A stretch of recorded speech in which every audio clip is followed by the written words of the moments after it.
लगातार इस बातों को कहा है। विधानसभा का वो आंदोलन आपको याद होगा जिसमें हम लोगों ने इस सरकार से आखिरी विधानसभा के सत्र में पूछा था कि भाई आपने 2019 के पहले कुछ वायदे किए थे, जिसमें पहला वायदा ये था छात्रों के लिए कि हम सरकार में आएंगे तो 5 लाख सरकारी नौकरी देंगे, और सरकारी नौकरी हम नहीं दे पाए तो 5,000 और 7,000 का बेरोजगारी का भत्ता देंगे।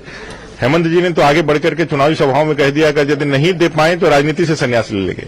हम लोगों ने कहा है कि सरकार को यह ध्यान नहीं आए कि भाई हमारे आदिवासी मूलवासी, उनका रोटी बेटी माटी सभी आज खतरे में है। झारखंड का यह मिजाज है कि इस बार इस भ्रष्टाचारी सरकार को उखाड़ करके फेंकना है, और इसके लिए हर एक सीट पर एनडीए को जीतना है।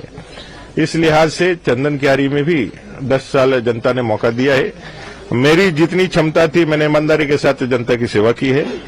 मुझे लगता है कि जनता का पुनः आशीर्वाद, एक जो मैं लगातार जा रहा हूं, कार्यकर्ताओं से मिल रहा हूं, एक कॉन्फिडेंस है कि इस बार चंदन क्यारी चाहता है कि एक रिकॉर्ड मतों के साथ चंदन क्यारी प्रतिनिधित्व करे, और यह पूरा जो है इसका श्रेय जो जाता है इस माहौल का, इस कॉन्फिडेंस का, तो चंदन क्यारी के देवतुल्य जनता है और अपने कार्यकर्ता है। देखिए, मैंने लगातार इस बातों को कहा है। विधानसभा का वो आंदोलन आपको याद होगा जिसमें हम लोगों ने इस सरकार से आखिरी विधानसभा के सत्र में पूछा था कि भाई आपने 2019 के पहले कुछ वायदे किए थे, जिसमें पहला वायदा ये था छात्रों के लिए कि हम सरकार में आएंगे तो 5 लाख सरकारी नौकरी देंगे, और सरकारी नौकरी हम नहीं दे पाए तो 5,000 और 7,000 का बेरोजगारी का भत्ता देंगे। हेमंत जी ने तो आगे बढ़कर के चुनावी सभाओं में कह दिया कि यदि नहीं दे पाए तो राजनीति से संन्यास ले लेंगे। आपने कहा था कि 72,000 प्रत्येक गरीब परिवार को प्रत्येक साल देंगे, प्रत्येक गरीब परिवार को 2,000 रुपये चूल्हा का खर्चा देंगे, लेकिन चुनाव के 5 साल तक आपको इन योजनाओं का कोई ध्यान नहीं रहा। उल्टे आपने जो एग्जामिनेशन लिए, उन एग्जामिनेशन में भी कदाचार के आरोप लगे, पेपर लीक की घटनाएं हुई। सीजीएल की परीक्षा के लिए अभी भी लोग दर दर ठोकरे खा रहे हैं, अभी भी संघर्ष कर रहे हैं। हम लोगों ने कहा है कि हम आएंगे सरकार में तो सीजीएल की परीक्षा को रद्द करके हम सीबीआई जांच कराएंगे। एक प्रमुख मुद्दे अनुबंध कर्मी, संविदा कर्मियों को प्रमोट करने का जो आपका मुद्दा था, आज पारा शिक्षक से लेकर के सारे शिक्षक, ऐसे अनुबंध कर्मी जिनसे आपने मालाएं पहनी, लोगों को ठगा, आज फिर वो सड़क पर है। एक तो वादा खिलाफी, ये सरकार का फेल्योर, और दूसरा है बांग्लादेशी घुसपैठ के कारण डेमोग्राफी का चेंज है। ये जो पूरा संथालपुरा में डेमोग्राफी चेंज हुआ और जिसके कारण हाईकोर्ट को संज्ञान लेना पड़ा, हाईकोर्ट के संज्ञान लेने के बाद भी सरकार को यह ध्यान नहीं आया कि भाई हमारे आदिवासी मूलवासी, उनका रोटी बेटी माटी सभी आज खतरे में है। आज उस पर खड़ा होना चाहिए, लेकिन उन्होंने खड़ा नहीं होकर के एसएलपी दायर की है सुप्रीम कोर्ट में।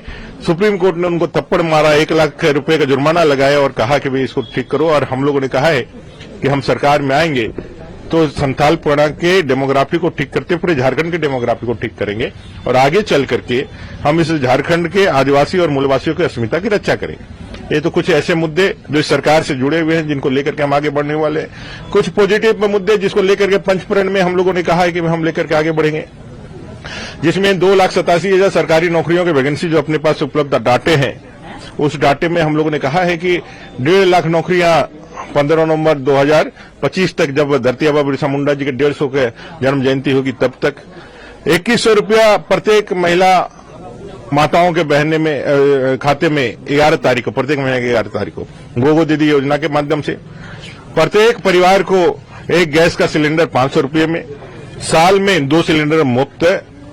अपने जो युवा साथी जो तैयारी कर रहे हैं उसको 2,000 रुपया महीने का, और बालू फ्री। और इस तरह से कई एक संकल्पों के साथ हम जनता के बीच में जाने वाले हैं, जहां हम झारखंड को आगे बढ़ाने की दृष्टि और इस सरकार की फेल्योर, असफलता, इसको जनता के बीच में ले जाकर के जन जागरण करके जनता का मत भारतीय जनता पार्टी के पक्ष में करा करके इस झारखंड को विकसित भारत के 2047 के सपने को पूरा करने के लिए एक महत्वपूर्ण अवयव के रूप में, महत्वपूर्ण कड़ी के रूप में हम लेकर के आगे बढ़ना चाहिए। देखिए, इस बार युवा ही झारखंड का परिवर्तन का कहानी लिखेगा। वो युवा दलित भी है, आदिवासी भी है, पिछड़ा भी है, मूलवासी भी है। ये सारे लोग ऐसे युवा हैं जिसने को सबसे ज्यादा छला है इस सरकार ने। एक साधारण सा नौकरी तो दिया नहीं, उत्पाद सिपाही के बहाली में 18 युवाओं का जान आपने ले लिया। ये सरकार की नीति और सरकार का फेल्योर है। ऐसा कहीं इतिहास नहीं है। इतिहास मतलब कि मैं कह रहा हूं कि सिर्फ झारखंड नहीं, देश नहीं, पूरे विश्व का कहीं इतिहास नहीं है कि सरकारी वैकेंसी निकाली गई हो नौकरी देने के लिए, माँ बाप का आशीर्वाद लेकर के बेटा निकला है घर से कि मैं आऊंगा वर्दी पहन करके, और इस सरकार की नीति के कारण वो कफन पहन करके घर लौटाए और सरकार को उसके साथ खड़ा नहीं होकर के और उपहास उड़ाया है। हम लोगों ने कहा था कि भाई हमारी सरकार बनेगी तो उनको एक सरकारी नौकरी और मुआवजा हम लोग देंगे। आज सरकार इस परिवर्तन का नेतृत्व देगा, महिलाएं इस सरकार का परिवर्तन का नेतृत्व देगी। वो माताएं बहनें जो हर दिन अपने इज्जत और आबरू को लेकर परेशान है। हर दिन 5 हत्याएं और 5 दुष्कर्म की घटनाएं इस झारखंड प्रदेश में हो रही है। 7,000 से ज्यादा रिकॉर्ड है इस सरकार का दुष्कर्म और हत्याओं का ये 5 सालों में। इस सरकार को बदलना है, इस सभी के मन में एक दृढ़ संकल्प है और इसलिए हमें पूरा भरोसा है कि एनडीए इस बार पूर्ण बहुमत की सरकार बनाएगी और इस इंडिया अलायंस का जो ठगबंधन है इसको पूरी तरह से सुपड़ा साफ करेगी। इतिहास होता ही है बदलने के लिए और इस बार झारखंड में इतिहास बदला जाएगा। आदिवासी भाइयों को भी जो इन लोगों ने लगातार अपने जाल में मुंहफास में फंसा करके इतना दिन तक उनका शोषण दहन किया है, इस बार भारतीय जनता पार्टी ने बड़े ताकत के साथ उनके जन जागरण का अभियान और काम किया है। मुझे लगता है कि इस बार आदिवासी भाई भी भारतीय जनता पार्टी के साथ ही जाना पसंद करेगी, क्योंकि उन्होंने देखा है कि इनका आदिवासी प्रेम मात्र छलावा है। क्योंकि आज माटी बेटी रोटी का यदि संकट पैदा हुआ है तो उसका एकमात्र कारण झारखंड मुक्ति मोर्चा, कांग्रेस और आरजेडी जैसे पार्टियां हैं और इससे अगर बचना है तो भारतीय जनता पार्टी के साथ ही जाना है। आप लोग जो रूलिंग अलायंस है सत्ता पक्ष, देखिए अगर किसी को कुछ कहना रहता है तो कुछ न कुछ कहेगा ही। अगर यदि कुछ नहीं कहेगा तो फिर वो अपने आप को कैसे बोलेगा मैं ठीक हूं। और ये सब स्क्रिप्ट होता है राजनीति का जो पढ़वाया जाता है। मुझे लगता है कि भारतीय जनता पार्टी ने लोगों को मौका दिया, उन्होंने अपने हिसाब से जनता की सेवा करी। अब चुनाव है, भारतीय जनता पार्टी ने बहुत स्क्रीनिंग के बाद, बहुत विचार विमर्श के बाद अपने सबसे जिताऊ कैंडिडेट को मैदान में उतारा है। आज किसी को एक ही जन को मौका मिल सकता है, बाकी के लिए क्या चीज प्रथम है, अपने जो संकल्प है, अपने सिद्धांत है, उसके साथ खड़ा रहना है। मुझे लगता है भारतीय जनता पार्टी में जिन लोगों ने भी रहा है या सामयिक गुजारा है उनको मालूम है कि भाई राष्ट्र प्रथम का भाव अगर यदि कहीं पर है तो यही है। तो आज ये गए हैं तो कल वापस भी आएंगे। भारतीय जनता पार्टी एक ऐसी पार्टी है जिसमें इतने सारे मुख्यमंत्री भी साथ रह करके एक लक्ष्य के लिए काम कर सकते हैं।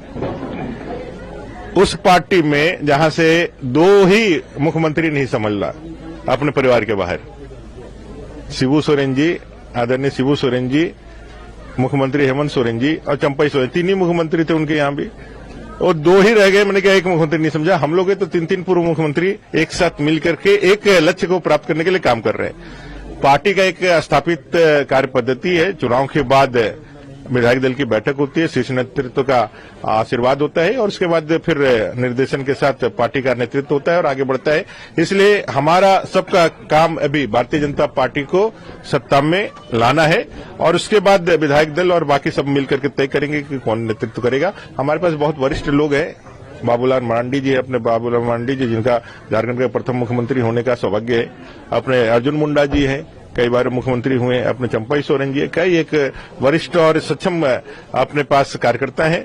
उस कार्यकर्ताओं के साथ तो और बाकी जो विधायक दल की बैठक और केंद्रीय नेतृत्व जो तय करेगा उसके साथ हम लोग आगे बढ़ेंगे। ये सारी चीजों को मैं ऐसे ही देखता हूं कि भाई ये जबरदस्ती का गठबंधन है और गठबंधन ठगबंधन है। यहाँ विचारों का नहीं है, लक्ष्य का नहीं है, यहाँ पे कोई उम्मीदों का नहीं है, कोई बेहतर झारखंड बनाने का नहीं है। ये झारखंड को लूटने का गठबंधन है। इसलिए कोई किसी के साथ कंप्रोमाइज नहीं करता है, एक दूसरे को सब नीचा दिखाना चाहते हैं। यहाँ किसी के साथ जो है ना एक माने सम्मान वाला संबंध नहीं है। आज सीट शेयरिंग घोषित नहीं हुआ, कैंडिडेट घोषित नहीं हुआ, लोग जाकर के नॉमिनेशन करके दिखा रहे हैं कि मैं यहाँ पर हूँ, आप यहाँ आंख भी नहीं दिखा सकते हैं। ये तो उनका बेइज्जत और इनका होना स्वाभाविक सा बात है। ये स्वार्थी गठबंधन है और इस स्वार्थी गठबंधन का काम झारखंड को लूटना ही है। एक व्यक्ति जो कहता था, एक पार्टी जो कहती थी झारखंड मेरे राष्ट्र पर बनेगा, आज वो झारखंड चला रही है। एक पार्टी जो कहती थी इतने सालों तक डिमांड को खारिज कर देती थी, कांग्रेस कभी दिया नहीं।